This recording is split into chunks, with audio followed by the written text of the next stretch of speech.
Assalamualaikum warahmatullahi wabarakatuh. Alhamdulillahirabbil alamin wa bihi nasta'in ala umuri dunya waddin. Wassalatu wassalamu ala asrofil anbiya'i wal mursalin wa alihi wa azwajihi wa dzurriyyatihi. Amma ba'd. Pertama, marilah kita sama-sama mengucapkan rasa syukur kita atas kehadiran Allah yang telah memberikan kita nikmat sehingganya kita dapat menjalankan aktivitas kita, rutinitas kita di hari ini. Kemudian salawat beriringan salam tak lupa kita junjungan kepada Nabi kita Muhammad Sallallahu Alaihi Wasallam yang telah membawakan kita dari zaman kegelapan menuju zaman terang benderang yang kita rasakan saat ini. Tema hari ini adalah mengobservasi sebuah sekolah yang dimana sekolah ini sangat terkenal di daerah Tasikmalaya dan cabangnya ada di mana-mana, yakni sekolah rehabilitasi tentang kejiwaan, narkotika dan lain sebagainya yang bernama Darul Iman. Oke. Jadi cara pengucapannya itu nggak jelas. Jadi memang butuh pendekatan. Karena kan kadang-kadang ya kalau anaknya pernah di sekolah SLB sih mungkin pengurusnya nggak terlalu susah. Tapi kalau orang tuanya yang memang nggak pernah dimasukkan ke pendidikan khusus, ke tempat khusus, yang nggak ada gestur tubuh, cara gerak tubuh, bicara dengan gerak tubuh gitu. Jadi ya mungkin kebiasaan orang tuanya, makanya ada pendekatan. Karena kan orang-orang yang berkebutuhan khusus itu di saat emosinya tinggi, itu lebih dari yang biasa. Iya, kadang usia baru 14 tahun, tapi kulkas bisa keangkat dibanting ke jalan. Terus kalau ke warung, itu toples di warung teh dileletkeun sadayana karena ieu karena dus atau tapi karena karung kan, karena ya ada khusus pengurusnya. Tinggalnya nggak di asrama, tinggalnya di rumah pengurus. Berarti dibawa ke rumah pengurus masing-masing. Iya. Kalau yang di sini kan ada dua pilihan, ada yang di asrama, ada yang di rumah petugas. Kalau di asrama sih pada umumnya sekedar gangguan mental, gangguan jiwa itu biasa bisa di asrama. Tapi kalau keterbelakangan mental sama akhlak itu harus di rumah. Berarti kan ada 3 kategori ya. Yang pertama keterbelakangan mental, yang kedua gangguan mental, gangguan jiwa, ODGJ, ODMK. Itu bisa tergantung dilihat dari kondisi. Kalau orangnya agak kecenderungannya pasif, bagusnya di asrama. Kalau di asrama kan banyak pilihan teman. Jadi satu ruangan besar itu ada yang 10 orang, ada yang 15 orang. Berapa pembimbing dalam 10 orang? Dalam 10 orang, di sini ada 4 pembimbing. Dalam 4 pembimbing ada yang pegang 5, ada yang pegang 7, maksimal 10 orang. Maksimal 10 orang. Itu mereka pembimbing itu lulusan dari pendidikannya dan bagaimana? Bersama. Kami di sini kan pesantren. Jadi kami tidak melihat latar belakang. Karena maaf, hampir 40% pengurus itu mantan. Berarti ya mereka tuh sempat tinggal di sini dan berhasil. Betul. Termasuk cabang-cabang ratusan. Dari Aceh sampai Papua banyak cabang. Yang cabang Darul Iman, rehabilitasi. Iya, di Garut paling banyak. Di Garut, di daerah mana aja ada. kan di Garutnya daerah mana? Di Samarang, Mohon, apa karena itu dari Serpong Habib. Garut mah Pangsurna cabang teh Garut Bandung. Jadi gini Pak Haji, ini perwakilan dari ponakan aja ya, dia kan ada tugas sekalian.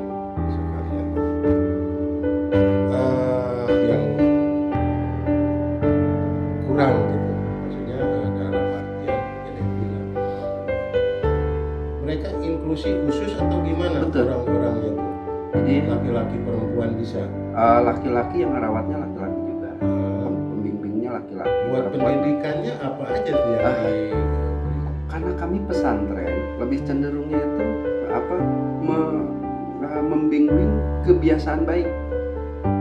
Jadi kalau di rumah umpamanya, maaf, kayak kalau dia bilang itu kadang-kadang kan kalau BAB semaunya, seperti itulah. Itu kan kita dilatih perlahan, perlahan. Karena di sini kan metode paling utamanya itu pendekatan. Mau tadi keterbelakangan mental, kebutuhan khusus, ODGJ ataupun akhlak. Akhlak itu ya korban narkoba, korban gadget. Itu kan nggak bisa dimain paksa. Kamu harus begini, kamu harus buka. Kalau kita pakai kalimat yang penekanan, kata-kata harus, kata-kata jangan, mereka berontak.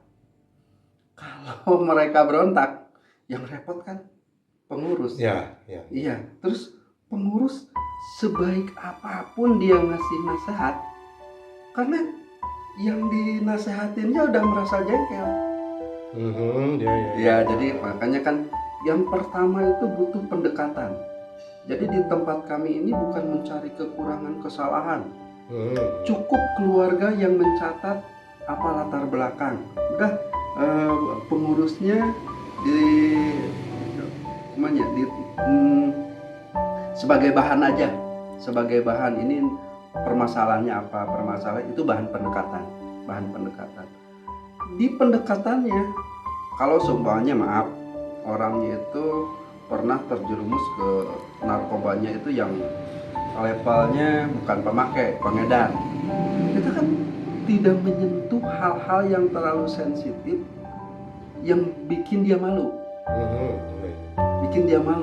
Kayak hal kayak narkoba dan sebagainya, kita nggak sentuh bahasa-bahasa itu. Tapi kita kuatkan gimana caranya kita bertobat ke Allah, gimana caranya kita menikmati anugerah karunia yang hebat dari Allah. Jadi hal-hal udah biarin aja dia nanti dengan sendirinya dia yang curhat. Dia yang curhat ke kita. Kalau dia yang curhat ke kita, maaf, kita pun kasih waktu, tapi nggak empat mata. Ini kadang sambil jalan, kadang sambil biar dia nggak betul, biar dia nggak merasa bahwa mereka inilah kita lagi dihukum, kita lagi direhab. Kak, masya Allah, kalau abang lihat proses di sini, masya Allah, sholat ibadah selalu awal waktu selalu berjamaah. Setelah berjamaah pun kan tidak harus pakai ayo sholat berjamaah, harus bukan, ayo berjamaah. Kalau yang belum mau, ya udah, kan kayak waktu zuhur kan panjang. Kalau sebelum waktu sholat yang lain udah pada di sini, tapi yang ini karena baru masih adaptasi, masih udah, bukan dibiarin, tapi tetap ntar kalau pemaja kalian udah pada sholat, udah selesai sholat, itu yang lain udah sholat, ya sholat aja. Nah, kita terus berikan kelonggaran, tapi tetap bukan semau dia, tetap ada arahan. Karena dengan perlahan mereka pun malu kalau lihat temennya yang awal waktu pokoknya 10 menit, kadang setengah jam sebelum waktu sholat ada yang iktikaf, pada duduk di sana. Itu oke lah kalau misalkan kalau misalkan para mantan pengguna lah punya pemikiran seperti itu. Tapi kalau misalkan pengurusan dalam keterbelakangan seperti itu seperti apa? Kalau idiot itu kan yang ditekankan, diarahkan untuk lebih menguatkan ke Allah itu bukan pasiennya, tapi orang tuanya. Kalau yang rebel itu kan kayak sholat dan sebagainya, dia kan nggak punya kewajiban untuk melaksanakan ibadah. Ya, tapi kami punya kewajiban untuk, kalau umpamanya maaf, waktu sholat kita bawa kalau memungkinkan. Kalau umpamanya nih BAB-nya udah nggak sembarangan, nah, kita bawa ke sini. ke masjid, bawa ke masjid. Walaupun dia cuma cuma gitu-gitu nanti juga dengan sendirinya kadang-kadang ada kalau yang mungkin yang agak ini yang bicaranya nggak jelas. Dia bisa belajar mengikuti kebiasaan baik orang lain. Kadang-kadang kan mereka marah. Kenapa marah? Karena mengikuti kebiasaan orang tuanya. Orang tuanya yang jengkel karena anaknya yang berkebutuhan khusus ini buang apa-apa sembarangan. Akhirnya orang tuanya marah-marah. Si anaknya pun kan jadi ikut mengikuti kebiasaan buruk orang tuanya. Nah, makanya kenapa proses di sini orang tua, Masya Allah, yang harus berubah itu ya semuanya. Ya kalau mamanya yang dirawat di sini udah bagus, udah baik, terus kembali ke keluarga, tapi keluarga nggak ada perubahan, ya gitu lagi. Kan kasihan. Ya kasihan kan semuanya. Bahkan nanti jadi anak-anak yang kondisi seperti ini bisa jadi korban juga. Iya, makanya kita saling memotivasi dengan orang tua. Orang tuanya pun kan kita motivasi jangan sampai merasa dia kenapa Allah masih seperti ini. Tapi kita tekankan gimana hebatnya karunia anugerah rahmat dari Allah yang hebat. Dituntun orang tuanya belajar sabar, dituntun orang tuanya belajar ikhlas. Kalau orang tuanya lihat anak tetangganya yang pada normal, gimana terus perasaan orang tuanya yang terus dituntun sama Allah belajar ikhlas. Itu dikuatkan. Jadi kalau berbagi bingung, mungkin kami lebih bingung. Iya pasti. Bingung, iya. Orang tuanya satu aja bingung, apalagi kami di sini yang ratusan. Jadi lebih kita saling merangkul. Dan doa yang mustajab itu kan doa orang tua. Jangan sampai orang tua ini di kesempatan yang baiknya itu kurang. Justru doa yang mustajabnya itu dari marah. Dasar anak kurang ajar. Itu kan jadi doa. Itu kan jadi doa. Jangan sampai orang tuanya pengen anaknya soleh, tapi dengan cara orang tua yang tidak soleh. Makanya orang tuanya pun kita rangkul. Kita usahakan yuk. Apalagi kalau yang udah terlalu lama, kayak punya anak, punya keluarga gangguan jiwa. Gangguan jiwa itu kan lebih, kalau kayak debil, autis, mungkin yang support banyak. Tapi kalau gangguan jiwa itu kan kecenderungan lain. Karena kan kadang-kadang anak habis campur tapi telanjang di jalan. Itu kan Masya Allah. Terus keluarganya kita support biar dia bikin perubahan ke Allah, biar makin kuat doanya ke Allah. Karena yang sakit sekarang itu bukan sekadar yang dirawat di sini, tapi keluarganya. Yang jadi sakit itu sakit hati, sakit pikiran dan sebagainya. Itu pasti keluarganya. Kalau keluarganya masih menganggap ini sebagai penyakit atau ini sebagai aib, naudzubillah, ya gimana mau perubahan ke keluarganya atau anaknya yang dirawat di sini? Mereka aja tidak menganggap ini sebagai kesempatan untuk meraih pahala yang hebat. Justru dia merasa malu. Makanya maaf tadi ada yang orang tuanya anggota dewan, anaknya dirawat di sini, kasih alamatnya pun palsu. Karena yang antarnya itu ternyata bukan orang tuanya, ajudannya. Ada beberapa yang seperti itu. Padahal ibunya itu anggota dewan. Kan Masya Allah, setelah kita tahu, karena di pesantren ini kan bukan mencari kesalahan dan tidak saling menyalahkan. Bukan. Masya Allah, orang tuanya sampai seperti ini. Kita bukan menyalah-nyalahkan. Kalau sekedar menyalahkan, ya kita juga berarti kan orang pesantren juga sama salahnya. Sama salahnya. Makanya kita ada silaturahim ke keluarganya, biar keluarganya juga betul-betul belajar totalitas ke Allah, karena kan pada dasarnya apalagi seorang ibu, mana ada sih ibu yang menelantarkan anaknya. Ya. Itu kalau ibunya soleh. Kalau ibunya nggak soleh kan buktinya ada. Banyak.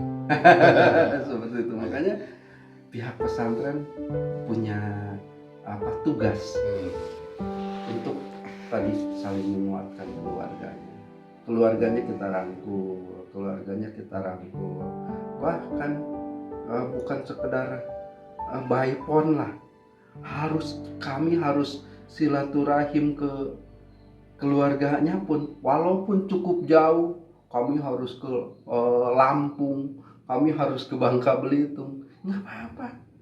Tapi kalau umpamanya, ya kami kan banyak teman kami, saudara kami, jamaah yang di luar daerah, kayak pimpinan cabang, umpamanya yang di Bandung nih, ada salah satu anaknya yang warga masyarakat yang anaknya yang dirawat di sini, kebetulan orang tuanya itu nggak terlalu jauh dari cabang kami di Bandung. Yaudah, kita titipkan orang tua, kita telepon pimpinan cabang, punten Kang, pamugit biasa silaturahim, kami udah komunikasi dengan keluarga dan keluarga memang membutuhkan arahan, bimbingan, rangkulan. Alhamdulillah kita kerjasama yang baik. Makanya di Darul Iman itu motonya itu pakai dalilnya itu wa'tasimu bihablillahi jami'an wa la tafarraqu, bersatu padulah kalian pada tali Allah dan jangan bercerai-berai. Ya kalau salah menyalahkan kan Ya. justru di saat orang lain salah, maaf, kami lihat kayak maaf, di sini kan yang pada ada yang pakai gambar-gambar di tubuhnya, Tato-tatonya. bahkan kami kan nggak menyebutnya tato, gambar. Ya, kalau dibilang tato kadang tersinggung. Ya, kalau orangnya orang udah biasa di jalanan Kalau sih kami nggak- kan nggak ngerti ya. Betul, maksudnya, betul. Iya. karena kami bilang itu ya itu. Ya itu Dibeli betul. apa? Ya kan Apa sih? karena Umumnya orang kan bilang itu. betul. Ya karena kami mungkin di pesantren, Nah, jadi harus memperbaiki kalimatnya. Ya, diperhalus lah. betul, diperhalus kayak ya yang orang-orang yang bergambar di tubuhnya. Kalau yang udah biasa sih dibilang tato nggak tersinggung. Tapi kalau umpamanya dia di tato itu dibikin gambar itu karena dia di saat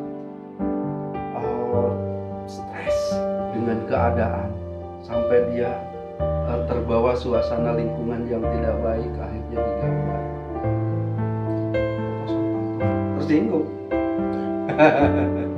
Jadi ya pendekatan lah. Darul Iman itu dakwahnya bukan di mimbar. Darul Iman itu dakwahnya bukan di tempat umum, ya bukan. Tapi yang terlebih dilalatul hal aulan dilalatul maqal, merubah dengan akhlak. Ya maaf, orang-orang yang jalanan, anak pang dan sebagainya, mereka kan kalau salah siapa sih yang nggak bilang dia salah, pasti.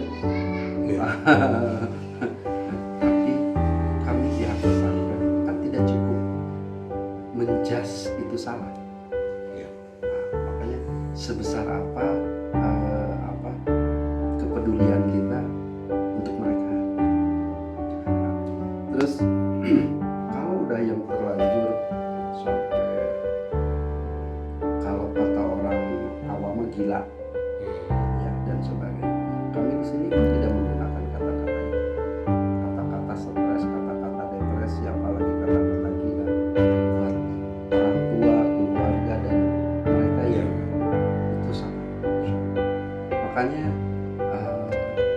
cukup dengan kalimat pasien. Kalau pasien kan orang ke dokter juga pasien. Jadi banyak cara untuk merangkul mereka. Walaupun maaf sampai sekarang ada yang orang anaknya udah 8 tahun tinggal di sini, tapi selama 8 tahun ini jangankan besuk, telepon pun tak pernah. Terus kalau masalah pembiayaan mereka seperti Alhamdulillah ada yang memang keluarganya itu komunikasinya itu sekedar saya udah transfer. Ada juga yang memang sama sekali. Jangankan buat makan dan sebagainya. Kan di sini kan ada santri itu diminta jatah jajan. Uang jajan lah, uang kan di pesantren juga semuanya lah ada. Jangankan buat perawatan yang kayak jamu, vitamin dan sebagainya. Karena kan semua santri di sini kayak cuci pakaian dan sebagainya, yang ngurusin kan ngurusin. Jadi santri mau yang yang kecil, yang besar, yang dewasa, yang tetap yang ngurusin kebutuhan dan sebagainya ya pengurus. Terus jangankan biaya untuk kehidupan yang pokoknya buat jajannya aja. Padahal jajan kan mungkin cukup 5.000 per hari, ada yang 3.000 per hari. Padahal orang kaya, tapi karena mereka dianggapnya aib, jangan kan buat jajannya pun sama sekali. Terus mereka kebutuhannya ditanggung sama Ya alhamdulillah pesantren, la haula wala quwata, kita nggak punya kemampuan apa-apa, tapi yang menjamin semuanya Allah, yang menjamin semuanya Allah. Tapi kita pun terus berikhtiar. Kalau maunya nih udah 3 bulan orang tuanya nggak ada kabar, tetap kita cari silaturahim. Ada yang memang sampai kalau dari Jawa Tengah itu udah hampir 2 tahun di sini, terus anaknya pun bukannya tambah baik, tambah merosot. Karena lihat temannya dibesuk, dia enggak, dia cuma nangis di pojokan. Ya. Kalau umpamanya temannya pakai baju yang bagus, dia cuma nangis di. Masya Allah. Kalau untuk jajan sih ya insya Allah lah. Kami ke santri atau ke pasien itu dia memotivasi, temannya kasihan. Padahal uang jajannya dari kita, dari pengurus. Tapi yang ngasihnya ini temannya. Biar dia merasa teman saya baik, teman saya perhatian. Kalau pengurus kan yang ngurusin. Jadi terus dengan belajar kita kebersamaan. Kalau namanya memang sampai ada yang tadi nggak bisa dikomunikasikan. Kalau memang betul-betul nggak bisa ya udah. Mungkin kan itu udah tugas dari Allah ya buat kamu. Ya. Kalau masih bisa dikomunikasikan, ya kita komunikasikan dengan orang tuanya, keluarganya, saudaranya, kita komunikasikan. Banyak sih, masya Allah. Yang dulunya sampai telanjang di jalanan, yang dulu kotoran, tapi sekarang jadi pimpinan umat. Kalau misalkan ada suatu keluarga normal misalkan datang ke sini, ada target biaya buat mereka? Ada, tidak? ada. Per Jadi bulannya berapa? betul. Kalau di pesantren kan bukan biaya, infak syariah. Jadi kan kenapa infak syariah? Dulu mardokum bisolat, obatilah penyakitmu dengan sholat. Ya. Jadi diniatkan biar keluarganya pun nggak merasa itu beban, tapi sama-sama tanggung jawab, sama-sama kita berikhtiar. Kalau yang menjamin ini kan Allah, yang penting kita memaksimalkan ikhtiar. Keluarganya mungkin berikhtiar untuk kebutuhan, kami berikhtiar untuk pendekatan ke mereka, ke santri, ke pasien biar dia lebih menguatkan dakwah. Kalau Masya Allah, kan siapa tahu justru doa dari pasien lah yang Allah ijabah, keluarga pesantren bisa dikasih kemudahan sama Allah. Ya. Gitu. Kan bukan jaminan, wah ini mah pengurusnya bagus, Bu. Enggak jaminan. Siapa tahu justru santrinya, pasiennya lah yang di sepertiga malam, walaupun di tubuhnya ada gambarnya, tapi doanya, Masya Allah, taubatnya yang bagus, Masya Allah. Nah, untuk target sih kami memang ada target. Tapi mungkin kalau perbandingan dengan rehab yang lain, ya mungkin bisa dibandingkan lah. Kami di sini kan per bulannya 2 juta per bulan. Kebetulan Darul Iman di sini itu kebetulan pusat. Ini pusatnya. Ini pusatnya. Ya cabangnya sih alhamdulillah ratusan. Ya alhamdulillah. Walaupun di tempat kami pusat, tapi walaupun cabang banyak, tapi kan kami nggak minta ke cabang-cabang. Bahkan sebaliknya, kalau ada cabang yang kurang, ya, kami sebagai yang tinggal di pusat ya punya kewajiban. Walaupun dengan cara kita nggak bisa menyimbangkan dengan materi, tapi ada yang konsultasi nih, ada calon pasien, ya kita arahkan ke yang dekat. Seperti itulah. Berarti jumlah segitu tuh udah mencakup asrama, Betul. pembimbing dan semuanya gitu. Buat makan, buat jamu vitamin yang Iya, 2 juta itu. gitu. Nah, kalau yang akhlak, yang itu yang ODGJ. Kalau yang akhlak sama yang kebutuhan khusus, keterbelakangan mental, per bulannya 2.500.000. Beda 500. Per bulannya 2.500.000. Alhamdulillah, dengan administrasi segitu pun buat kami ya alhamdulillah sangat cukup. Mudah-mudahan dengan rasa syukur. Betul. Kalau materi mah kan mau 10 juta per bulan juga tetap aja kurang. Betul. Terus buat sejarah Darul Iman sendiri gimana? Mendirikan Darul Iman sendiri gimana? Yang mendirikan ini almarhum Syekh Hajar Enon. Beliau asli warga sini. Memang alat beliau untuk mondok dan ininya sih cukup kemana-mana lah. Ya terakhir beliau belajarnya itu di Guru Besar di pusat pakaian gitu, Tanah Abang. Sahabat Fatah.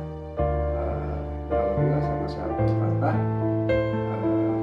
beliau ditugaskan di sini, bahkan jadi pimpinan pusat. Alhamdulillah anak-anaknya putra-putra Guru Besar kami, alhamdulillah sangat cukup. Tahun 82 berdiri, ya alhamdulillah sampai sekarang sih.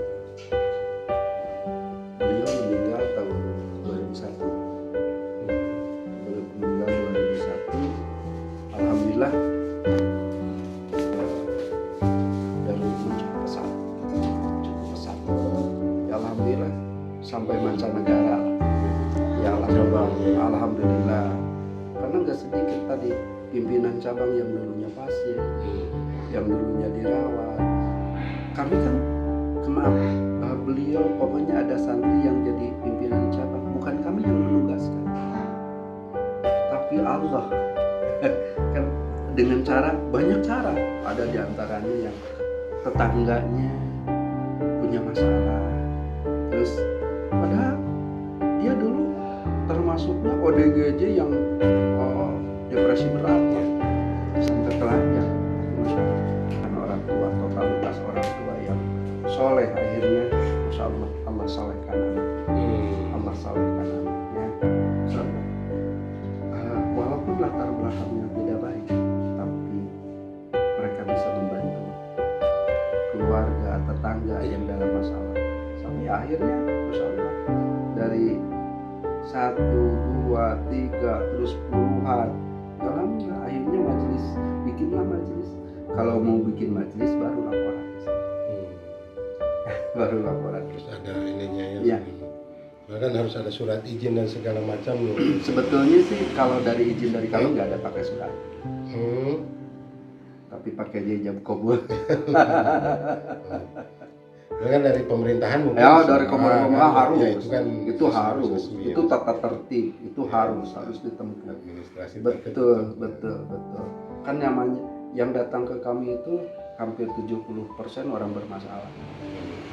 Kalau sampai masalahnya timbul di lingkungan, ya kalau umpamanya sekedar ke pihak pesantren sih mungkin nggak terlalu masalah karena udah biasa.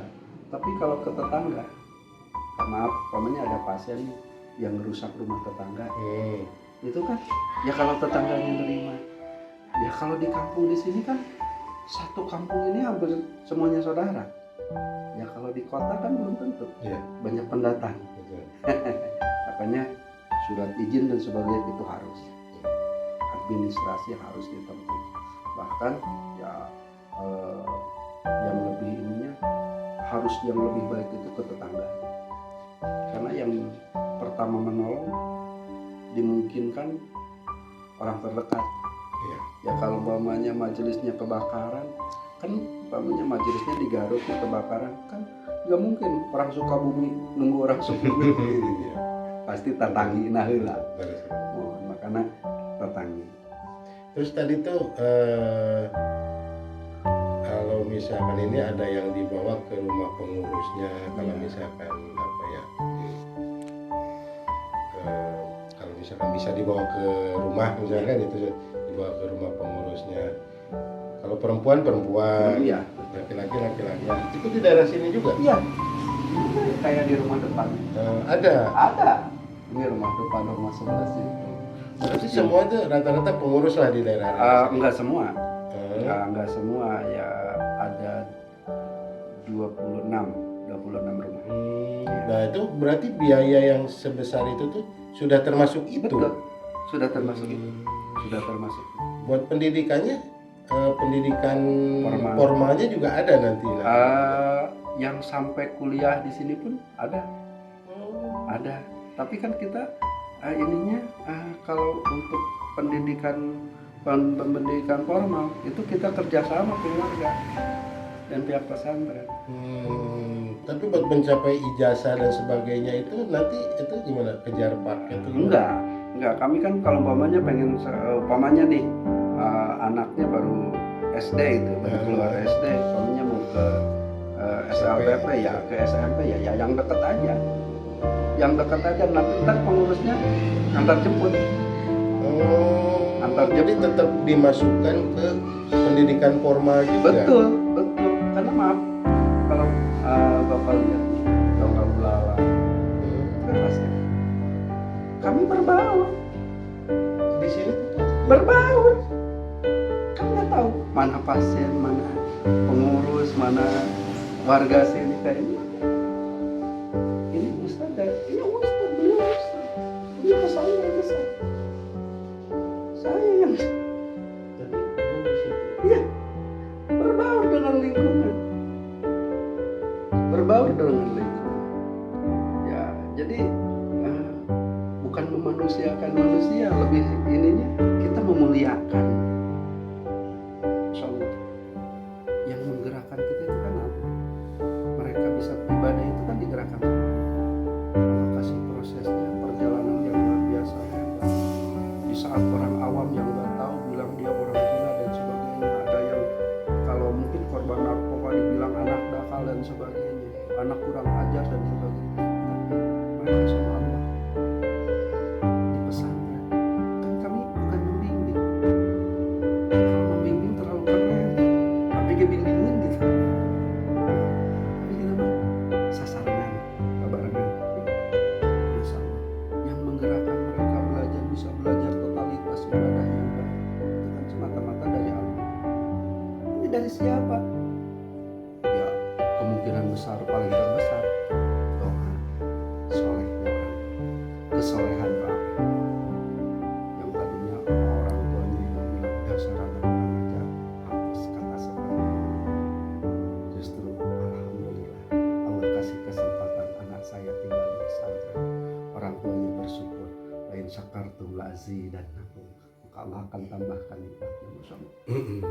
Jadi kami di sini bukan sekedar warga lingkungan ini, tetangga kampung, ya alhamdulillah. Karena kan perjalanan panjang ya, dari tahun 82 sampai sekarang kan perjalanan panjang, melalui proses-proses, Masya Allah. Kalau dulu nih tahun 90-an, kalau ada pasien jalan-jalan ke tetangga kampung, wah Masya Allah, itu kadang-kadang kayak ngeledekin dan sebagainya. Tapi kami perlahan. Kalau dulu untuk pendekatan ke tetangga lingkungan, pagi-pagi olahraganya itu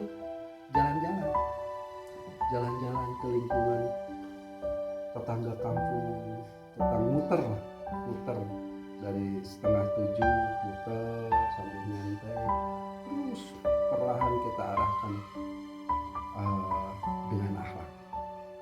Jadi kalau ada tetangga yang lagi kongkoan di jalan, pastinya dikasih arahan, permisi, punten, itu adabnya orang Tasik, orang Sunda. Walaupun nggak dijawab ya nggak apa-apa. Masya Allah. Sampai ya akhirnya jangankan warga sini, lingkungan. Kalau warga sini sih maaf, yang nikah sama pasien banyak yang nikah sama pasien banyak.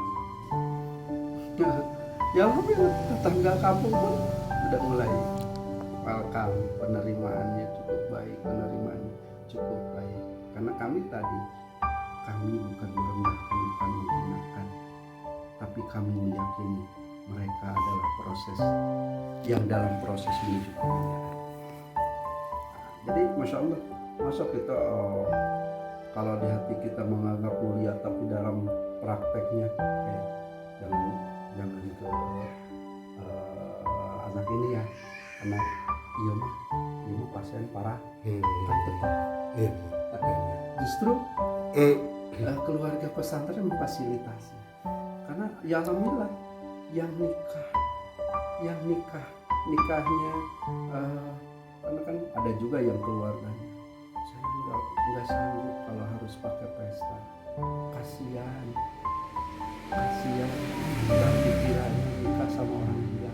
Ya akhirnya ngariu di musola, jam kubur keluarga, urusan pada syukuran, silakan. Dan tentu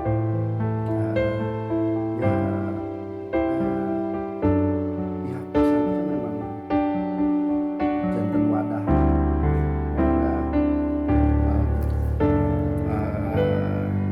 merangkul orang-orang yang berkeluh kesah. Jangan sampai mereka curhat ke kami, tapi kita arahkan curhat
hebat dari Allah, yakin dengan pertolongan Allah. Selalu kita membangun keyakinan yang sehebat-hebat. Rajin untuk mendekat ke Allah, ikhlas menjalani. Jadi bukan sekedar ikhlas menerima ketentuan aja, tapi ikhlas menjalankan tugas, ikhlas untuk menjalankan tugas kita sebagai manusia untuk belajar ibadah ke Allah. Tugasnya kan belajar, yang anu nganiasakeun, anu ngamampukeun, yang menguatkan, yang memampukan kan Allah. Ya. Tugas kita belajar. Kalau yang belajarnya tapi udah 2 tahun bukannya tambah baik, tapi malah ya namanya juga proses belajar. Ada aja. Ada karena kemampuan. Kadang-kadang ada yang lucu. Nah, anaknya dirawat di sini karena orang tuanya nggak yakin ke Allah. Dia jadi orang pintar. Anaknya udah sebulan padahal Ada perkembangannya bukan ada tapi bagus. Perkembangannya cukup bagus, tapi kekhawatiran orang tua itu terlalu kuat. Terlalu kuat kekhawatiran orang tua. Akhirnya orang tua itu minta saran, terjebaklah. Karena barangkali akhirnya terjebaklah orang-orang yang pintar numinteran. Ada yang Masya Allah sampai terjebak. Belum lama orang tua besok ke sini ngasih minuman jeruk ke anaknya. Padahal Masya Allah kami udah kasih kabar ke orang tuanya, Masya Allah Ipan cakap hebat, perkembangan anak Masya Allah cakap saya. Tapi orang tua kayaknya kayak belum betul-betul yakin. Jadi bilih badai dicanak mama enggak ada siap siun keneh trauma keneh. Akhirnya udahlah kami mah ya kami pihak pesantren mah ya insya Allah siap-siap aja. Tapi setelah orang tuanya besuk 3 hari kemudian, Masya Allah ada kejadian yang luar biasa, sangat memilukan. Kotoran dan air kencing dimakan, diminum sama dia sama anaknya nih. Padahal perkembangan yang udah cukup luar biasa hebat. Masya Allah, kita terus evaluasi barangkali ada ketersinggungan dari pengurus atau ketersinggungan dari temannya, terus evaluasi. Tapi ya akhirnya mengerucut ke orang tua. Orang tuanya kita panggil, Bapak Ibu, maka biasa bersakur sebelum kertas kita. Tapi ayo perlu kita kepada dalam hidup orang tuanya datang di sini. Kalau orang tuanya keras karena ada tapi bukan kasih kabar, tapi rupanya dipanggil. Begitu dipanggil, duduk, bau kotoran, padahal bersih.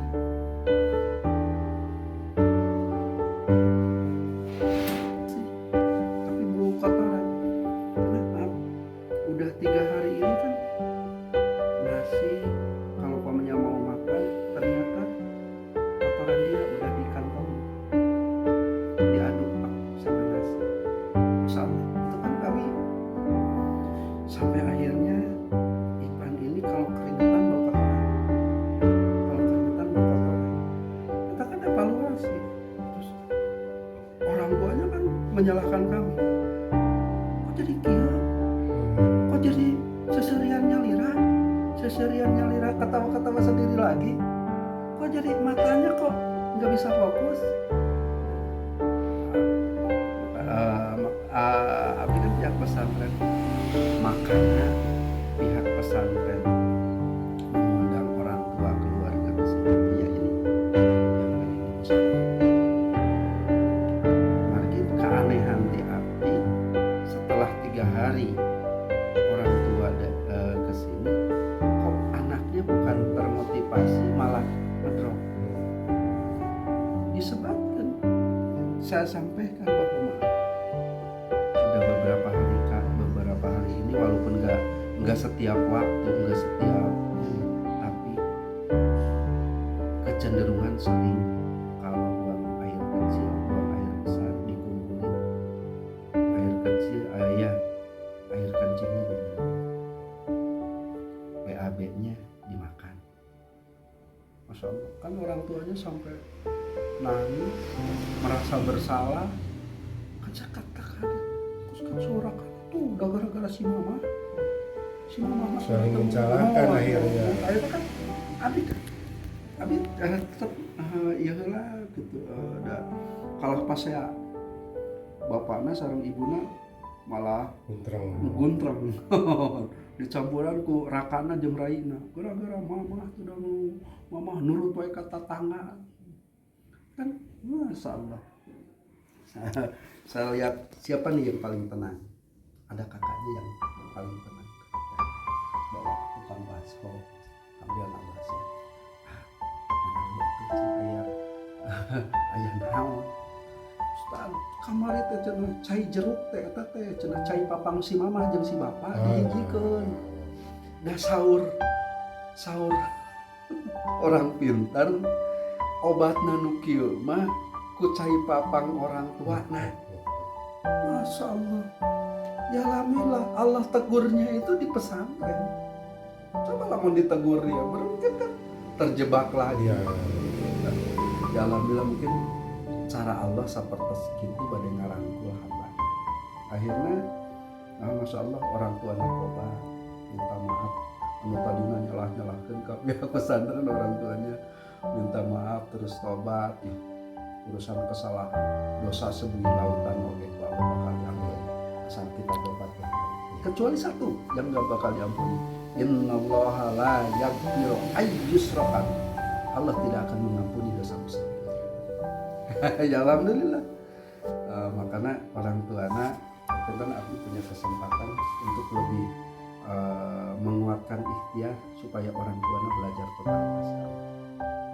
Di luar dugaan Ipan ayeun ya insyaallah anjeunna teh di Jepara, walaupun bukan orang Jepara tapi belajar di Jepara sampai terlalu kecapean sampai dirawat di oke berarti terlalu alhamdulillah. Nah perlahan enak ke tokona makin salah jantan seueur hikmah perjalanan hikmah. Jadi yang Ustadz ceritain barusan itu Ipan itu apa kendalanya? ODGJ. Jadi terlalu kecapean, terlalu obsesi, terlalu tinggi, terlalu kuat. Pengen punya usaha yang tapi terkendala dengan berat. Berarti itu asalnya normal, terus stres dirawat kembali normal. Tapi kalau misalkan ada yang dari lahir, itu penanganannya kalau dari lahir kan mungkin yang dikatakan normalnya itu mungkin tenang. Kan kenapa sampai dirawat di sini rata-rata itu kan masalahnya hiperaktif. Masalahnya hiperaktif. Kalau nggak hiperaktif karena kan yang terus kita ikhtiarkan itu ketenangannya biar dia nggak terlalu panik. Kenapa anak ini sampai hiperaktif? Karena sampai dia nggak bisa fokus. Orang tuanya kan nggak bisa fokus. Orang tuanya yang terus merasa terbebani. Akhirnya dari intonasi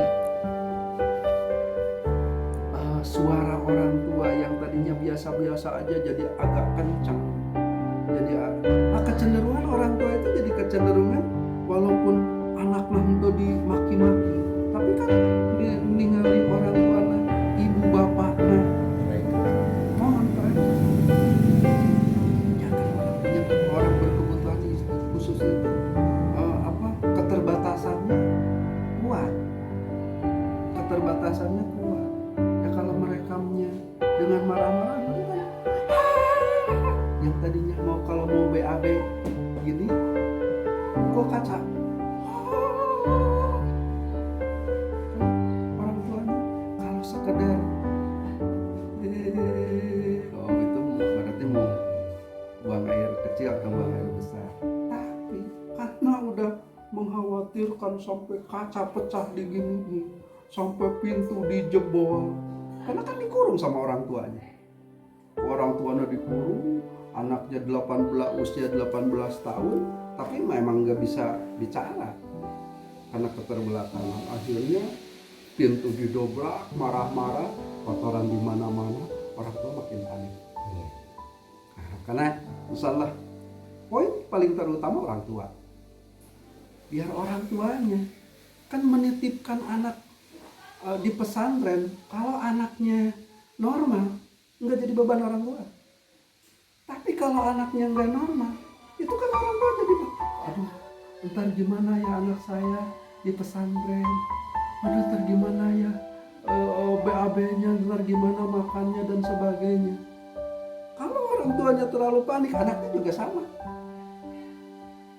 Nah, karena terus pendekatan orang tua anak biar betul-betul belajar fokus ke Allah.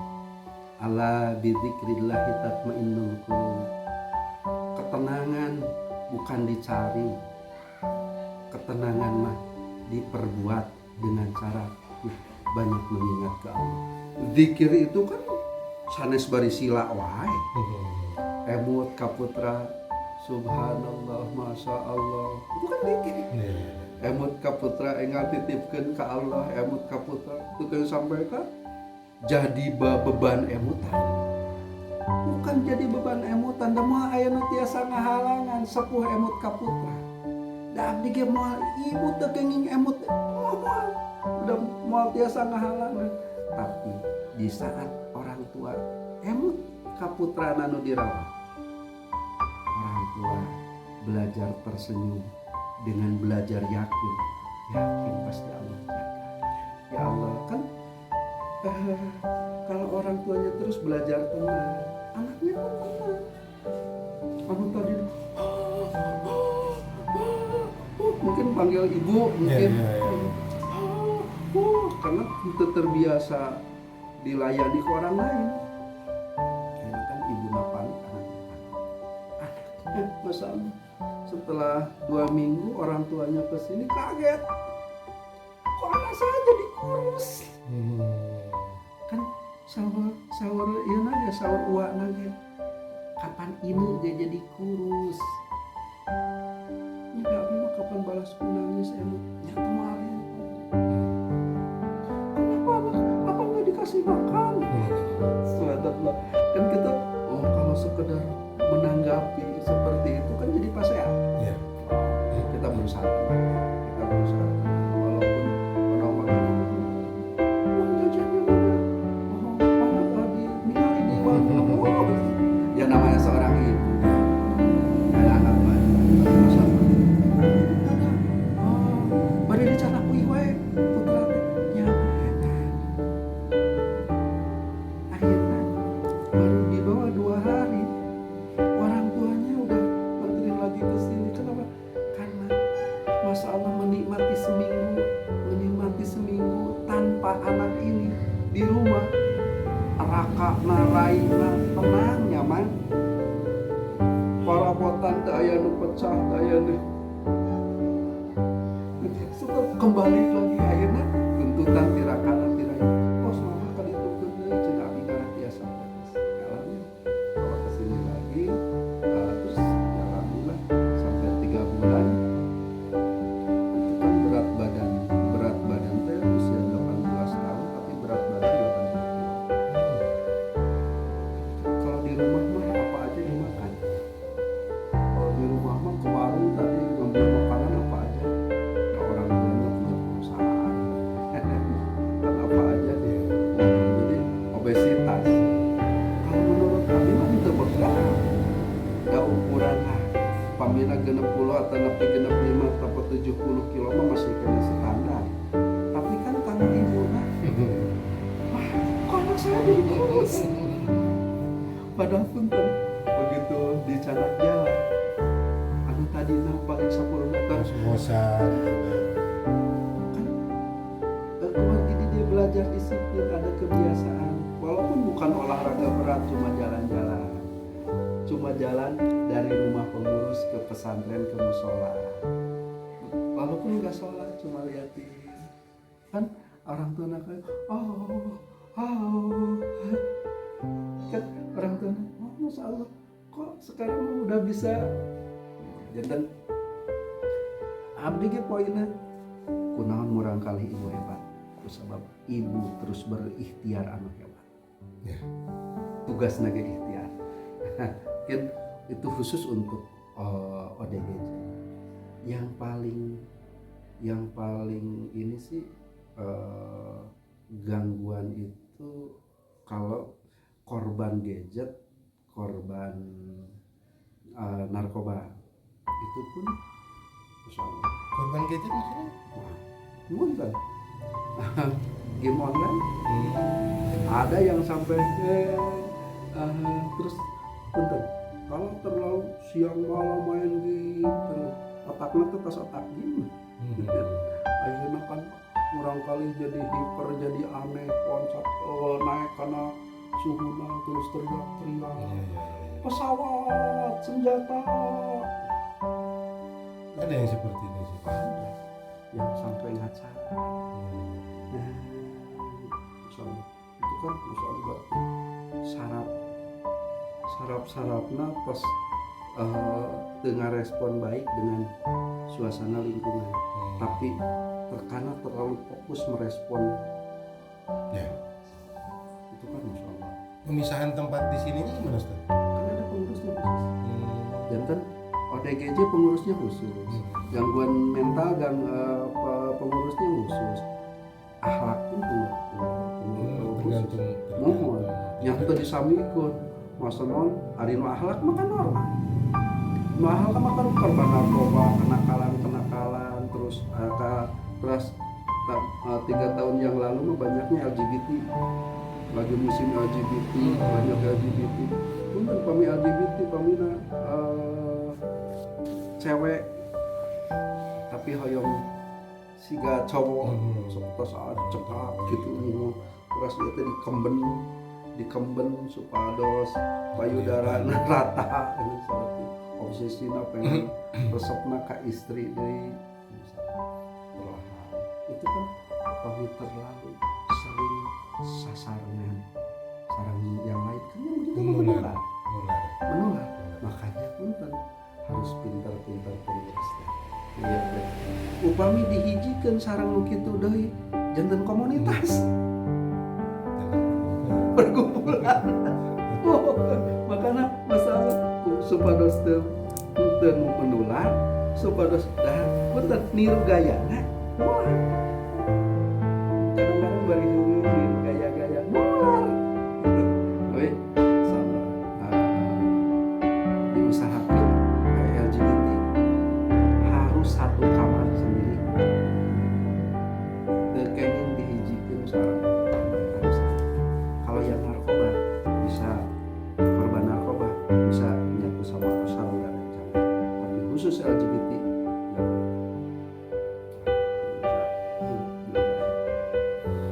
masalah tersalib LGBT yang dari keluarga berat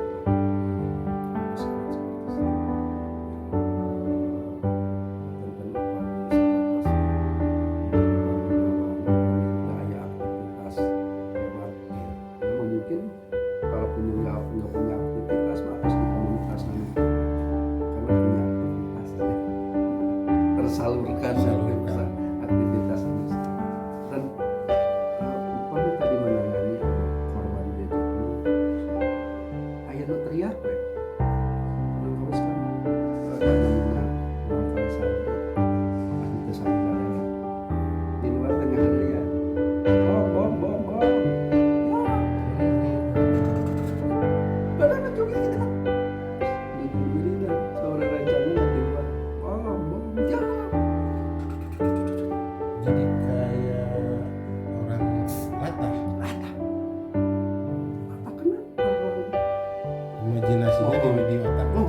itu. Leres. Ayo we mobil lewat. Tapi asalnya dulunya kan normal, normal. Normal. Makanya kan punten. Upami anu bengong disebat bengong tersinggung. Ya potong bengong wae tersinggung. Jadi kan pengurus menangani anu orang kecenderungan paranoid. Itu masalah harus benar-benar bijak. Pamana nuju bengong, nuju ngalamun, disentuh, insya Allah tersinggung, bisa emosi. Dan apalagi tadi disebut tong bengong wae, kapan ketehese damangna, jadi doain awon.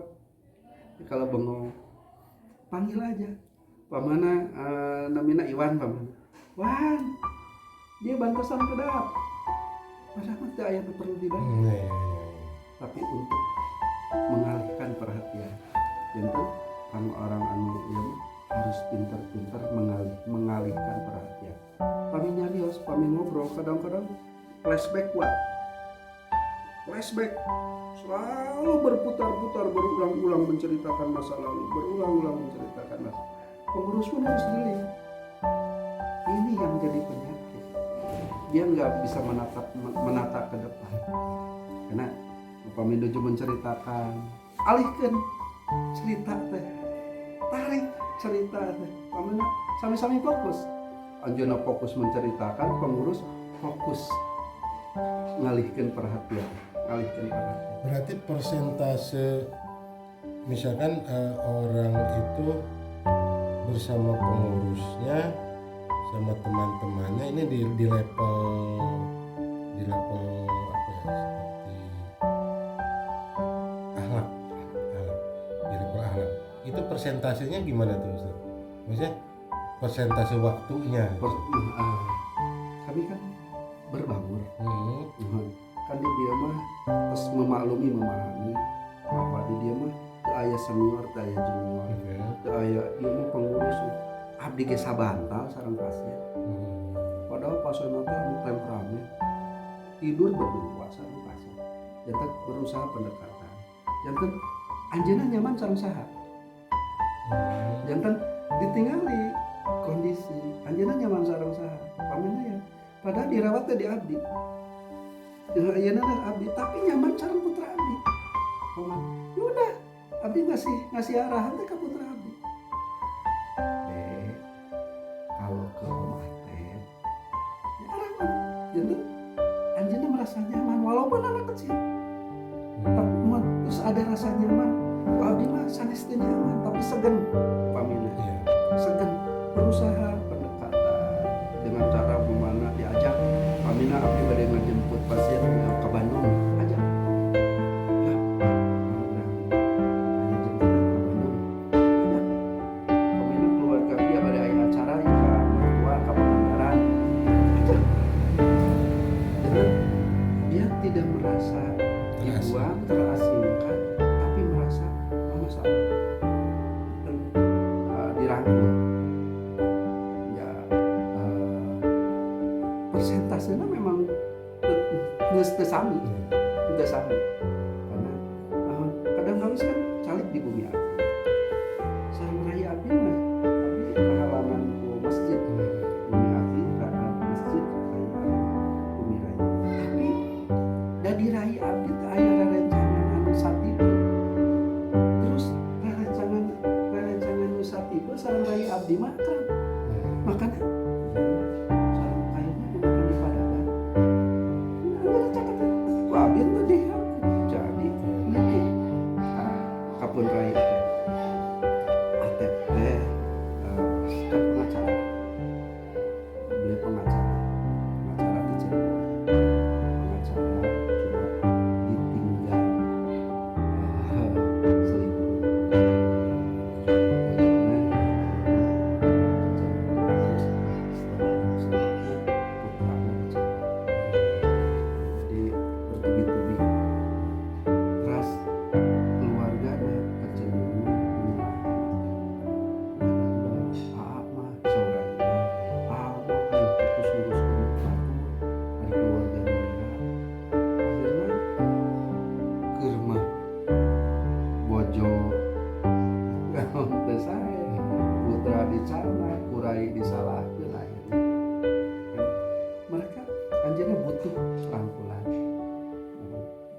sarang saha nyaman.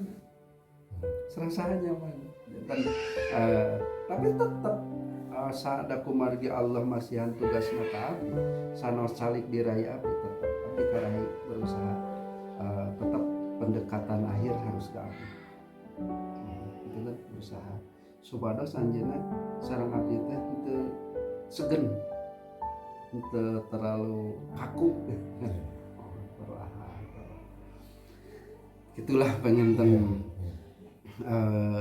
da urusan kanggo untuk menangani mengobati dan sebagainya kami pihak pesantren lebih cenderungnya ke proses belajar mengajar.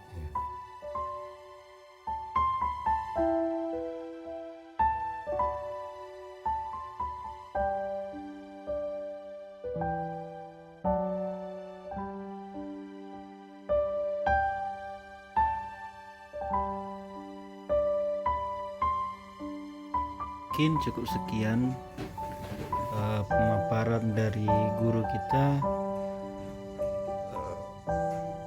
Mudah-mudahan bermanfaat dan bisa kita bisa kita pahami sebagai semata ilmu itu. Jangan lupa kita bersama-sama berdoa agar Allah senantiasa menjaga kesehatan kita, menjaga tali silaturahmi kita.